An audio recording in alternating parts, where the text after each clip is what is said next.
चौदर पौरपालिका अंतर्गत 10 नंबर वार्डर चारबाटिया स्थित श्री जगन्नाथ मंदिर में 63तम अष्टप्रहर नामयज्ञ अनुष्ठित होती। अष्टप्रहर नामयज्ञ में गत रविवार दिन कलश शोभायात्रा सह शुभ अधिवेश होगा सहित भगवान कृष्णकर नाम संकीर्तन आरंभ होता। आज प्रातः 1000 ऊर्ध्व श्रद्धालु भगवान को दर्शन करने सहित प्रसाद सेवन करते। एही नामयज्ञ रे हाराहारी 10 पंझा कीर्तन मंडली सामिल हेबे बोली श्री जगन्नाथ महाप्रभु ट्रस्ट सभापति श्री शुभेन्दु सामल गणमाध्यम रे प्रकाश करिसेंती। देखंतु हम केदारेश्वर ये होची क्षेत्र महाप्रभु श्री जगन्नाथ और ये होची तांकर लीलाखेला महाप्रभुकर आज होची 63 वर्षर अष्टप्रहर नामयज्ञ।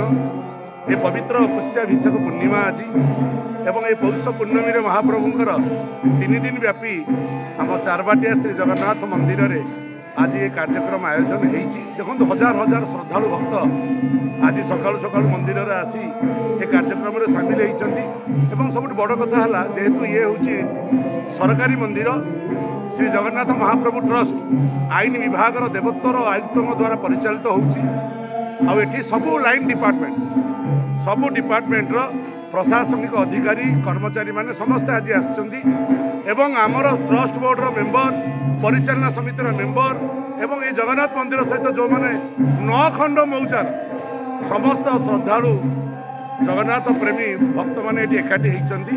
और राति 5000 भक्तों आज प्रसाद सेवन व्यवस्था करा जाइछि। तेणु आनंद बजार एवं समस्त प्रसाद सेवन करुँच। तेणु ये हूँ आम चारबाटिया श्री जगन्नाथ महाप्रभुंर सर्वत्र श्री जगन्नाथ कार्यक्रम ये महाप्रभु समस्त पाखे विद्यमान। तेणु माँ बाट मंगला आरंभ करी माँ कमला माँ विमला प्रभु काशी विश्वनाथ प्रभु गणेश प्रभु हनुमान विभिन्न देवादेवी मंदिर यही मंदिर परिसर भितर आज सुंदर भाव में साजसज्जा होती।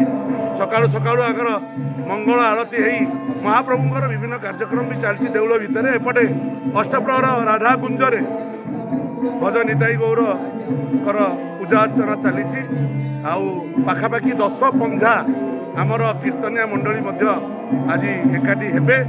तेणु ये हूँ गोटे बड़ परंपरार धार्मिक महोत्सव कहले अत्युक्ति हम ना। तेणु समस्त भितर आज गोटे जगन्नाथमय होमर चारबाटिया श्रीक्षेत्र।